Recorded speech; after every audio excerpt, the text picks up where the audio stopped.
La Bible dit il est allé de ville en ville, annonça la bonne nouvelle, guérissant les malades, ressuscitant les morts, proclamant les règnes de Dieu au milieu des hommes. Il a fait des merveilles, il a fait des grandes choses. L'homme de Jésus, il a béni l'humanité par sa présence. Il a répandu la sagesse que le monde n'a jamais connue. Même pas au temps de Salomon. Voilà pourquoi il a dit, celui que vous entendez ici, il est plus que Salomon. Amen. Jésus a proclamé la paix sur la terre.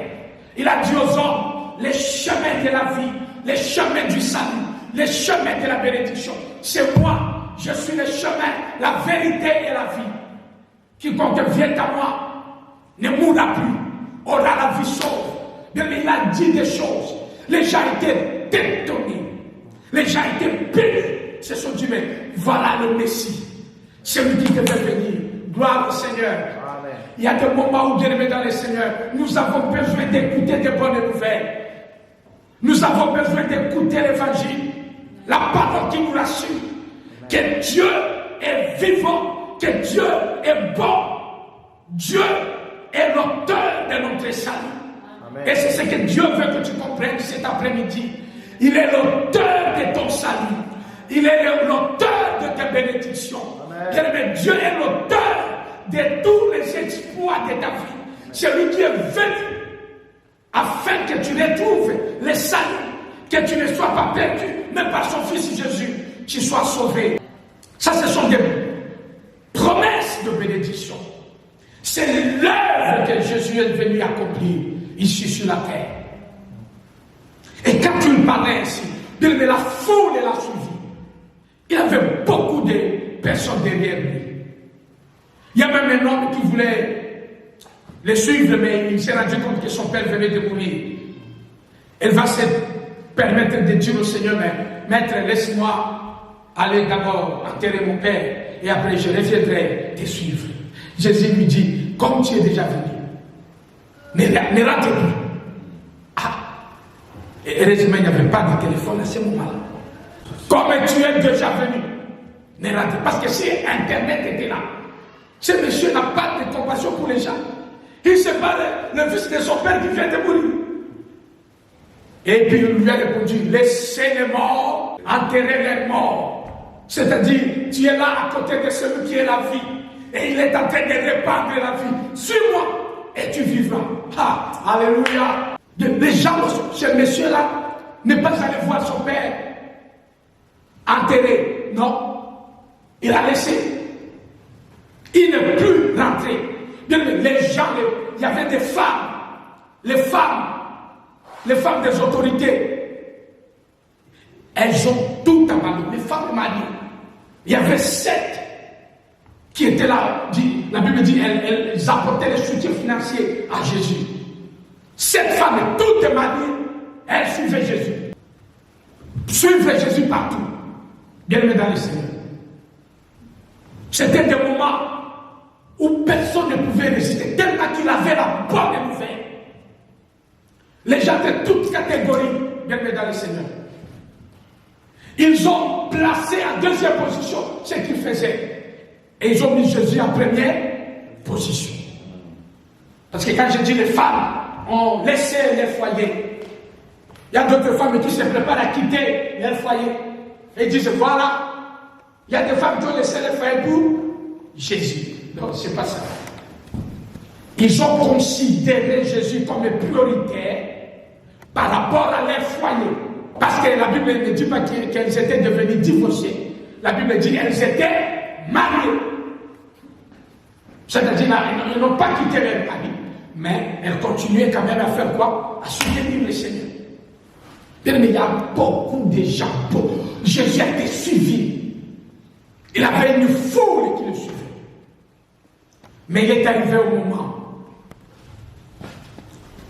Le moment est arrivé, bien aimé dans le Seigneur, où les choses devaient changer. On devait quitter la théorie pour entrer dans une sorte de la pratique, d'une réalité particulière. Bien aimé, c'est ce que nous enseigne maintenant le passage ici. Au verset 14, au chapitre 14 de Jean, dans le premier verset, le Seigneur commence à dire que votre cœur ne se trouble point. Croyez en Dieu et croyez en moi. L'homme qui proclame la paix, la joie, le salut, change brutalement de langage. Il dit que votre cœur ne se trouble pas. Bien-aimés dans le Seigneur, quand vous lirez tous ces chapitres, vous remarquerez que je suis parlé de l'absence de joie. Il va parler et insister sur la tristesse. Parce que ici, bien-aimés dans le Seigneur, les temps deviennent insupportables. Lorsque l'on décide, bien-aimés dans le Seigneur, de faire la volonté de Dieu dans sa vie. Les temps deviennent insupportables lorsqu'une personne décide de faire la volonté de Dieu dans sa vie. Quand Jésus parlait, les gens venaient parce qu'ils attendaient le bonheur. Yes. Et la parole de Dieu est une bonne nouvelle. L'évangile est une bonne nouvelle. Good news. Bien, mais attire toujours. Les gens sont venus. Mais Jésus s'arrête. Il dit, arrêtez-vous. Il dit, mais quoi? On est déjà stable là. Il dit, non. Écoutez, que votre cœur ne se trouble point. Mais qu'est-ce qui se passe? Il va dire des choses qu'il n'a jamais dites. Et Jésus lui-même va dire, je vous ai dit ces choses, afin que lorsqu'elles arriveront, elles ne deviennent pas une occasion de chute. Ah, alléluia. Gloire au Seigneur. Amen. Ces choses ne deviennent pas une occasion de chute. Parce que la bonne nouvelle que je vous ai donnée, voilà comment elle se manifeste lorsque vous décidez de la mettre en pratique. Voilà, il va dire aux disciples, si vous m'aimez, vous garderez mes commandements. Mais on est avec toi tous ces temps. Donc tu ne remarques pas que nous t'aimons. C'est là même que nous avons lu au chapitre 16. Il dit, jusque-là, vous n'avez encore rien demandé à mon nom. Demandez et je vous donnerai, afin que votre joie soit parfaite. Philippe me dit, mais Seigneur, de quoi tu parles? Bien aimé, Jésus dit, écoutez, celui qui m'a vu a vu le Père. Et vous savez où je vais. Bien, des paroles, les gens qui étaient avec lui pendant plus de 3 ans. Je dis, mais papa, on te suit plus. Alléluia. Mais il y a des moments où les enfants de Dieu que nous sommes, nous nous disons, mais Seigneur, nous ne comprenons plus. Vous êtes là, vous avez commencé à prier quand? Mais ça fait des années que vous priez. Mais est-ce que vous réalisez ce qui se passe en vous? Parce que vous êtes en train de prier. Est-ce que vous réalisez où vous êtes arrivé aujourd'hui par rapport à votre vie de prière? Philippe dit, maître, je ne comprends pas, mais montre-nous le Père. Et Jésus lui répondit, mais Philippe, je suis avec vous tous les jours. Et vous ne m'avez pas encore connu. Philippe dit, Nathanaël, je me suis, qu'est-ce qu'il est en train de dire? La Bible dit, Jésus les écoute en train de murmurer. Alors il dit, je sais que vous êtes en train de dire, mais qu'est-ce qu'il est en train de dire? Encore un peu de temps, vous me verrez, encore un peu de temps, vous ne me verrez plus, mais le monde ne me verra pas, et vous me verrez. Mais d'où? Et Thomas aussi procède. Thomas se dit, mais Seigneur, d'où est-ce que nous te verrons et que le monde ne te verra pas? Bien aimé, c'est là que le Seigneur va expliquer. Il va dire, écoutez, je vais vous envoyer un autre consolateur. Et il vous est avantageux que je m'en aille, afin que je vous envoie, le Père vous envoie un autre consolateur. Ah, là les disciples se rendent compte, mais tu vas partir, tu veux aller. Il dit, un autre va venir. Jésus leur donne brusquement une nouvelle promesse. Mais disciples se disent, qu'est-ce qu'il y a? Bien-aimé dans le Seigneur. Parce que les temps là C'était le temps où Jésus devait disparaître. Et que les disciples devaient faire face à la réalité de la vie spirituelle. Et que chacun devait désormais mettre en pratique les commandements de Jésus. Et il a dit, si vous m'aimez, maintenant que je ne serai plus avec vous, vous mettrez en pratique mes commandements. Parce que ce que vous faites là, vous le faites en me voyant. Mais je ne serai plus là. Et si vous m'aimez, il n'a pas dit si vous priez, il n'a pas dit si vous connaissez Dieu. Parce que vous remarquerez que tout le monde connaît Dieu. Tout le monde prie. Tout le monde va à l'église. Mais Dieu sait qu'il l'aime. Dieu sait les gens qui l'aiment. Parce qu'aimer Dieu, bien aimé dans le Seigneur, ne se limite pas seulement à dire que moi aussi j'ai commencé à prier. Mais quand on aime Dieu, Jésus va préciser, vous serez capable de mettre en pratique mes commandements.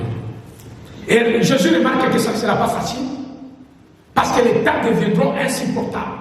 Et il va décrire, il dit, écoutez, il va se passer tellement de choses. Et je vais d'ailleurs prier le Père pour qu'il vous envoie le consolateur. Vite, vite. Dès que je parle, que le consolateur arrive. Parce que sinon, ça sera difficile. Et il dit, le consolateur là, il est l'esprit de vérité que le monde ne peut pas recevoir. Parce que le monde fait quoi? Ne le voit pas. Et le monde ne les connaît plus. Mais vous, vous le connaissez, car il demeure avec vous. Et il sera à vous. Je ne vous laisserai pas orphelin. Voilà pourquoi le Saint-Esprit devait venir. C'est pour que l'absence de Jésus, de manière physique, ne cause pas de dégâts dans notre foi. Malheureusement, c'est ce qui se passe aujourd'hui. Voilà pourquoi, bien aimé dans le Seigneur, lorsque tu décides de mettre en pratique la parole de Dieu, les choses deviendront difficiles pour toi. Parce que le monde ne te laissera pas faire. Le monde ne te laissera pas. Et Jésus dit précisément que le monde ne peut pas recevoir l'esprit de vérité. L'esprit de vérité là, que je vous promets, il n'entrera pas dans le monde. Il entrera seulement dans l'église, parmi les hommes et les femmes qui décident de mettre en pratique mes commandements, bien-aimés dans le Seigneur. Quand quelqu'un veut dire que, pasteur, pendant le moment de Pentecôte, je veux que le Saint-Esprit me remplisse, bien-aimé dans le Seigneur, être rempli du Saint-Esprit. Jésus a dit ceci, il ne faut pas être du monde, parce que si tu es du monde, tu ne recevras pas le Saint-Esprit. Bien-aimé, quand tu es du monde, quand tu vis selon le monde, tu ne recevras pas le Saint-Esprit. Pourquoi? Parce que le Saint-Esprit est l'esprit de vérité. En d'autres termes, le monde n'aime pas la vérité. Le monde n'aime pas la vérité. C'est pourquoi il y a des écoles pour former les gens au mensonge. Ce que vous appelez le marketing. C'est une façon polie de dire le mensonge organisé. Ce que vous appelez le marketing là. Prenez un livre sur le marketing et lisez. On vous dit ne dis pas tout. C'est pour cela dans les contrats que vous signez, les points les plus dangereux ne sont pas à grand caractère. Ils sont dans des petites polices. And they do have more than 100 pages. Just try to read it. 100 pages. Ah, des petites gueules, il faut porter des lunettes de lecture. Parce qu'ils veulent te faire te piéger. Le monde n'aime pas la vérité. Et celui qui vit selon le monde ne recevra pas le Saint-Esprit. Bien, mais pendant la Pentecôte, être rempli du Saint-Esprit ou recevoir le Saint-Esprit, c'est fait directement lorsque vous décidez de faire la volonté de Dieu, quel que soit le prix à payer. Gloire au Seigneur. Bien-aimés, mettez en pratique la parole de Dieu que vous savez. Amen. Et vous recevrez le Saint-Esprit dans votre vie. Amen. Ce n'est pas une histoire de formalité où les gens se mettent, même les apôtres, quand vous lirez dans Actes chapitre 2, ils ne s'étaient pas réunis et ils sont en train de dire Saint-Esprit, remplis-nous maintenant, viens, tout ça, comme nous les églises nous faisons. Non, non, ils étaient là en train de prier. Ils étaient là en train de mettre en pratique la volonté de Dieu.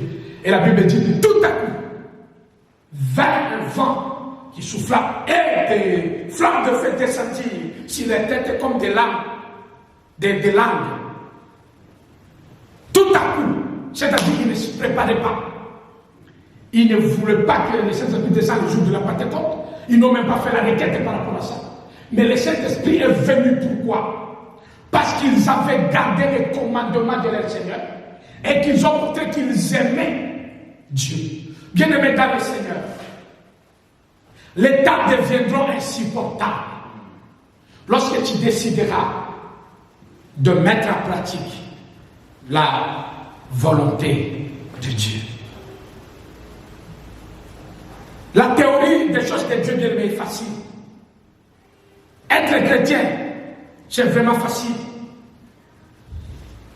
Il y a des gens qui disent non, je suis allé à l'église, le pasteur a dû répéter après moi. Seigneur Jésus, je donne ma vie, je donne ma vie. À partir de je sois le maître, le Seigneur de ma vie, je sois le maître. Et puis toi, tu as noté ce jour-là, tu dis c'est ton jour de l'adversaire spirituel. Tu dis que c'est le jour où tu as donné ta vie au Seigneur. Non, c'est le jour où I was born again, si tous les anglophones aiment ça. What day were you born again?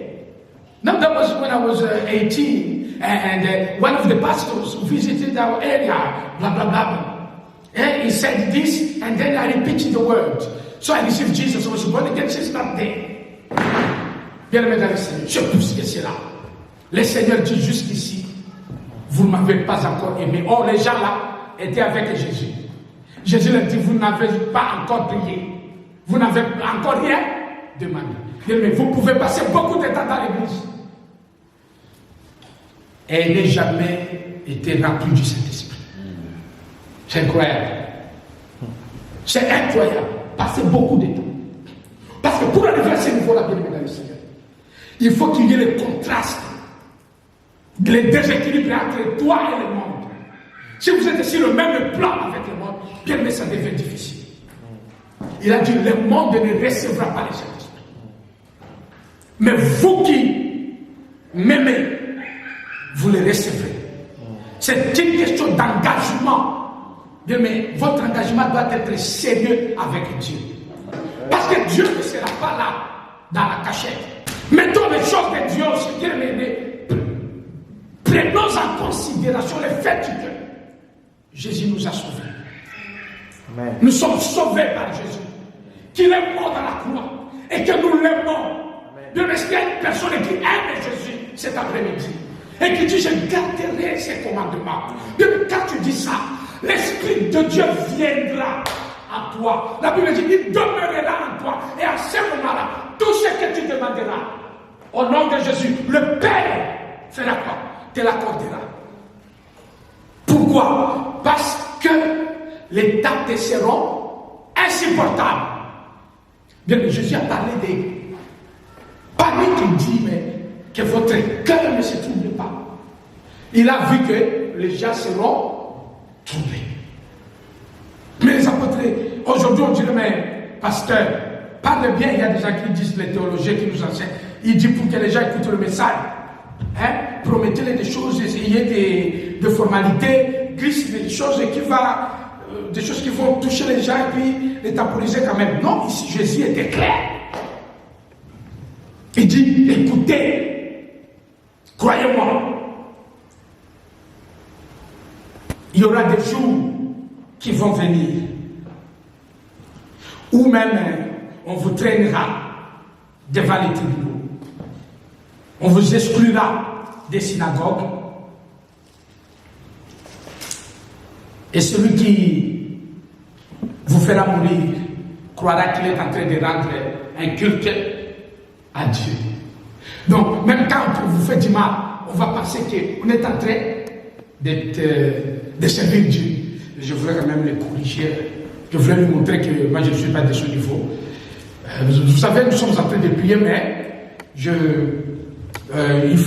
parfois il faut attaquer certaines choses. Bien aimé, à un moment donné, il faut être brutal. Ça fait faire du mal. Non, c'est une façon, c'est une thérapie, ça peut l'aider. Je dois le blesser. Non, tu sais ta femme. Non, parfois, certaines vérités donnent le calme dans le foyer. Mais c'est ton ami, vous avez toujours été. Non. Il y a certains rapports, il faut faire comme ça. Les gens vont, en te faisant du mal, vont penser qu'ils sont en train de rendre service à Dieu. Waouh! Et si tu acceptes, bien-aimé, d'aimer Jésus, tu vas passer par des moments de troubles et des moments difficiles. Le Seigneur est en train de dire à une personne cet après-midi: si tu m'aimes, tu garderas mes commandements. Gloire au Seigneur. Parce que chaque fois que tu décideras de faire ce que le commandement de Dieu te dit, tu seras dans les difficultés. Et vous verrez qu'aujourd'hui, bien aimé dans le Seigneur, nous savons ce que nous devons faire pour Dieu. Nous savons la parole de Dieu. Mais nous n'arrivons pas à la mettre en pratique. Vous savez pourquoi? Parce que l'influence du monde pèse sur nous. Le monde nous donne les rythmes de vie. Le monde nous montre que il faut être organisé, il faut être... Donc, on sait Dieu peut t'aider, mais il y a des gens qui ont des versets comme...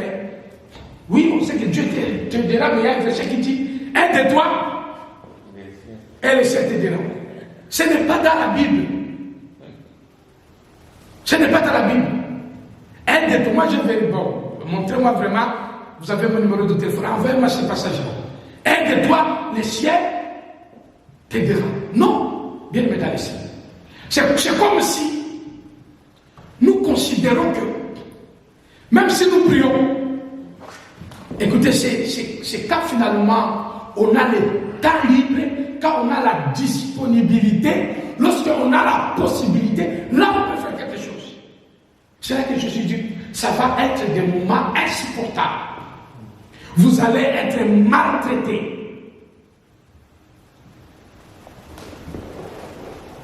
Et pour cette raison-là, vous avez besoin de la vérité.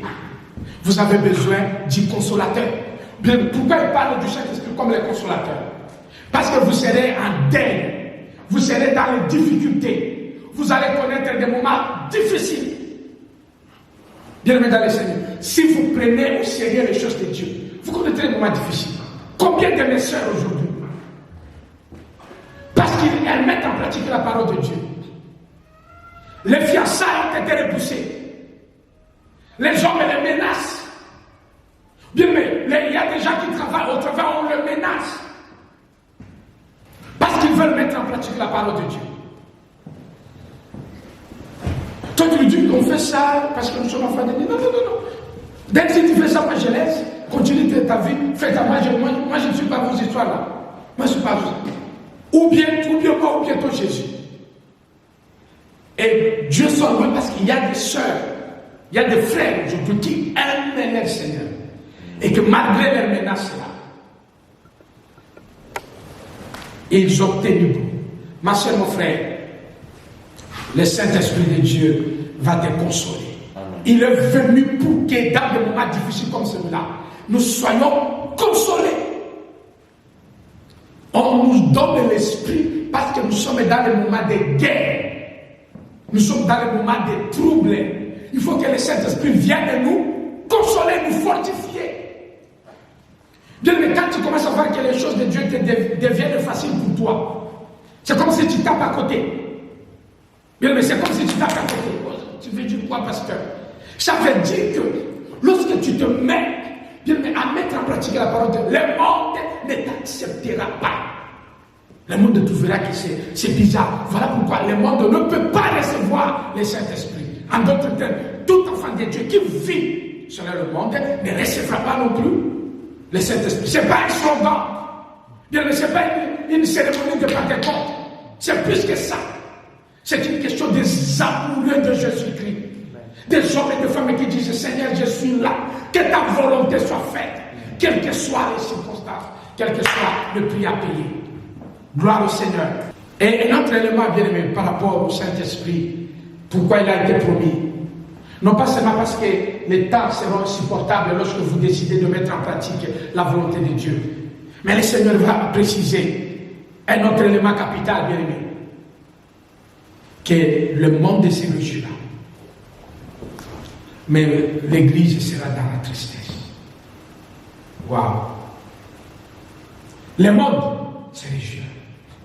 Mais vous, mes enfants, vous serez dans la tristesse.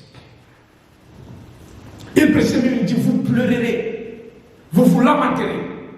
Bien, mais celui qui exauce les prières, il dit, vous pleurerez et vous vous lamenterez. En d'autres termes, bien aimé, nous sommes là en train de comprendre que si tu veux te réjouir, fais ce que le monde demande. Et tu réussiras. Et tu vas te réjouir. Fais-le.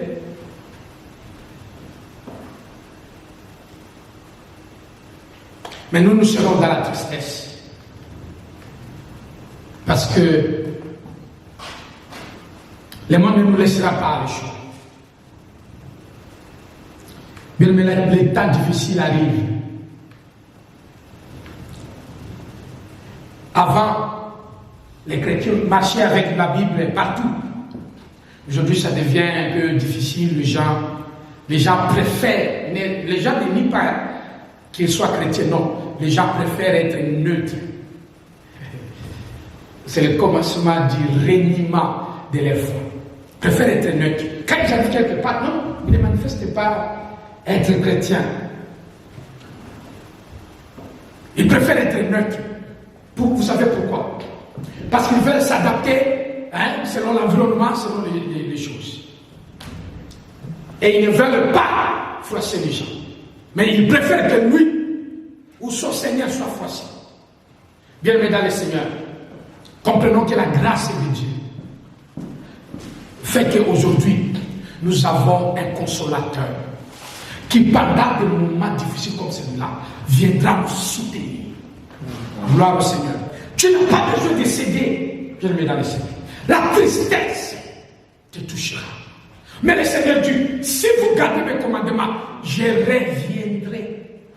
Hey, alléluia. Si vous faites ma volonté, je reviendrai à vous. Et je changerai votre tristesse en joie. Il ne dit pas que nous ne serons pas tristes. Il dit, vous serez tristes. Mais gardez mes commandements jusqu'au bout. Et votre tristesse changera en joie. Les gens qui pensent que s'ils se donnent à Dieu, ils auront des difficultés de s'en sortir. C'est trop bien dans le Seigneur. Parce que vous allez vous en sortir pendant 10 ans, pendant 5 ans. Mais il y a un moment donné, la réalité te rattrapera. Et à ce moment-là, ce n'est pas Dieu qui te soutiendra, c'est le diable. Et le diable, c'est un voleur. Te détruira, et te rendra irrécupérable. Il y a des enfants de Dieu aujourd'hui, ils priaient, mais depuis cette ils sont devenus irrécupérables. Ils ne veulent ni écouter les choses de Dieu, ni écouter la parole de Dieu. Ils ont tellement passé du temps dans la présence de Dieu. Depuis qu'ils se sont retirés de la présence de Dieu bien-aimé, ils ont horreur de tout ce qui nomme Jésus, de tout ce qui cite Dieu. Ils ne veulent même plus. Ils ne fréquentent plus les gens qui prient, qui parlent de Jésus. Ils fréquentent d'autres personnes. Non, laisse ces gens-là des hypocrites. Moi aussi je priais, moi aussi je prêchais, moi j'ai vu des choses bizarres là-bas. Les églises sont des menteurs, sont de ceci. Il est trop critique. Parce qu'il est devenu irrécupérable. Bien, mais il y a vos frères, vos sœurs qui sont irrécupérables. Voilà pourquoi vous qui êtes là et qui écoutez ces messages, ce n'est pas un hasard. C'est parce que l'esprit de vérité qui est en vous dérange le monde. Alléluia. L'esprit de vérité qui est en vous met mal à l'aise l'environnement. Il n'accepte pas ce que vous supportez. Oh, vous ne supportez pas parce que vous êtes fort. Vous le supportez parce que vous aimez Jésus. Et comme vous le faites, Jésus vous voit et dit, je ne vous laisserai pas orphelins. Je vous enverrai le paraclet, on dit ça en grec, le paraclet, ça veut dire tout simplement, c'est celui qui vous soutient, c'est comme quelque chose qui vous est un support. Il va venir vous soutenir pendant ces temps-là. Voilà pourquoi même chaque fois que nous mettons en pratique la parole de Dieu, il y a souvent des choses qui se passent. Il y a même des bénédictions dont tu n'as pas fait la prière. Parce que la Bible dit, lorsque nous sommes dans la faiblesse, Romains chapitre 8, il arrive que nous adressions des prières à Dieu par des soupirs inexprimables, mais des paroles. Tu n'as même pas fait sortir, mais elles montent de ton cœur. Dieu voit de quoi tu as besoin, parce que tu mets en pratique sa parole. Bien, mais dans le Seigneur, le Saint-Esprit crie en toi, Abba, Abba. Ce n'est pas l'esprit du monde, c'est l'esprit de vérité qui vient du Père. Et il est en train de remplir l'église est là où vous êtes. La tristesse peut vous accabler, mais c'est pour un temps. Parce que Jésus dit, si vous gardez mes commandements, je reviendrai. Alléluia. Et je reviendrai de façon spirituelle. Les gens ne verront pas de me dans le Seigneur. Et il a dit, soyez dans la paix. Waouh. Waouh. Jésus a dit, soyez dans la paix. Normalement, la guerre précède la paix. Mais ici, Jésus, avant de partir, il fait précéder la guerre par la paix. Il n'y avait pas encore de guerre, mais il dit, soyez dans la paix. Je vous donne ma paix. Il fait référence encore au monde et dit, je ne vous la donne pas comme le monde les donne. Mais la paix du monde, c'est l'argent, c'est ces choses-là, c'est le manger, c'est ceci. Nous, notre paix est en Jésus de Nazareth. Laisse que l'Esprit de Dieu te comble cet après-midi de sa présence pour que la paix de Dieu, là où tu avais la tristesse, là où tu sentais que c'était difficile, bien-aimé dans le Seigneur, prends courage. Prends courage, bien-aimé dans le Seigneur. Prends courage. Le Saint-Esprit est là pour te donner du courage. Dans ce combat, tu n'es pas le seul. Il y a des frères, des sœurs comme toi. Mais ils sont en train de mener le même combat. Nous sommes dans un combat, bien-aimé dans le Seigneur, pour garder le salut de nos âmes jusqu'au bout. Jusqu'au bout. Et cet après-midi, bien-aimé dans le Seigneur, nous allons dire, Seigneur, nous sommes là. Gloire au Seigneur. Nous sommes là, Seigneur. Nous sommes là. Et quand tu te disponibilises dans sa présence, et quand tu montres que tu l'aimes, il va te remplir de son esprit. Tu auras la patience. Tu auras la douceur dans la vie. Ça, ce sont des choses que le monde n'arrive plus à nous enseigner. On nous dit, va vite, va vite, va vite. Je vais vite contre qui? Par rapport à quoi? Je risque de tomber. Le Seigneur te dit que la paix soit avec toi. Bien-aimé dans le Seigneur, il a dit, vous demanderez et je vous exaucerai afin que votre joie soit parfaite. Qui peut faire ces choses-là? C'est le Saint-Esprit. C'est l'Esprit de Dieu qui rend que la joie que tu as soit parfaite. Il y a des moments où tu peux sentir la tristesse. C'est tout simplement parce que tu es en train de vivre contrairement à ce que le monde impose. Ne vivez pas selon le monde, parce que l'Esprit de Dieu est en toi. Laisse que Dieu te bénisse.